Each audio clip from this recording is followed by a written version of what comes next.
Ay, nako. Ang ganda ng puwerto sa labas. Kaso nga lang, 1 oras na lang ang break time ko eh. Lalabas pa ba ako? Kung matutulog na lang.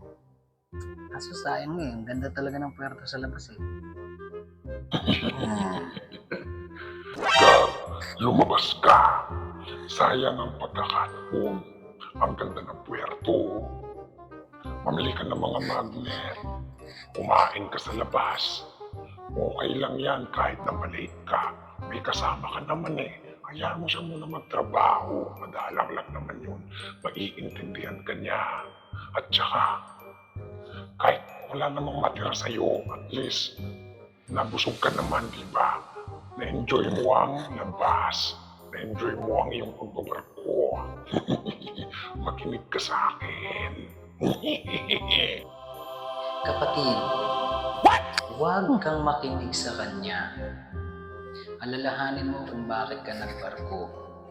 Tsaka, kaunting oras na lang ang meron ka.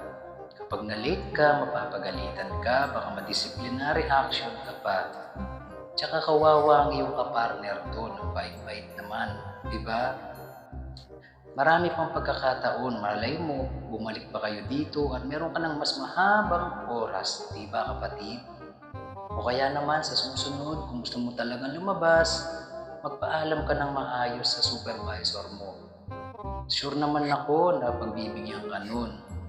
Huwag mong gagawin ng ganyang bagay kasi masisira ang iyong reputasyon.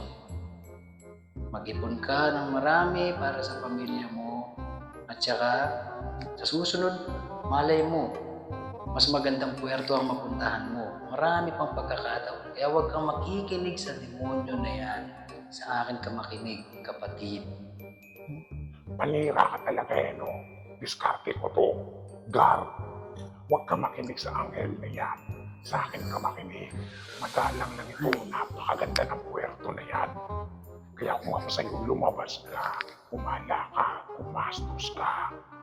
Huwag ka nang mag-ipon. Hayaan mo ang pamilya mo. Kaya na nila ang sarili nila. Bakit? Totoo naman, di ba? Sinisira mo ang kanyang isipan. Kaya kapatid, huwag kang makikinig sa kanya. Sa akin ka makinig. Okay lang naman lumabas paminsan-minsan, pero huwag kang masyadong gumastos ng sobra dahil walang matitira sa sarili mo. Kaya ka nagbarko para sa magandang kinabukasan ng asawa at anak mo. Di ba?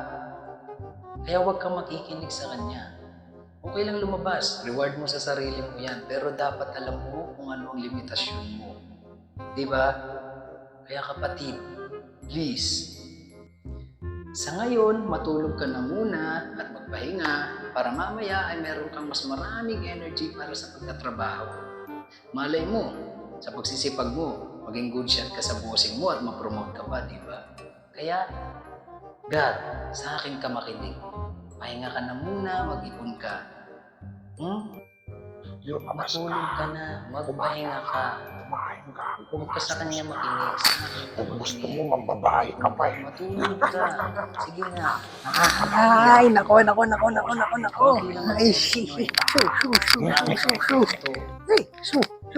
Ay, matutulog na nga lang ako. Ay, nako. Dito nga pala yung kama ko.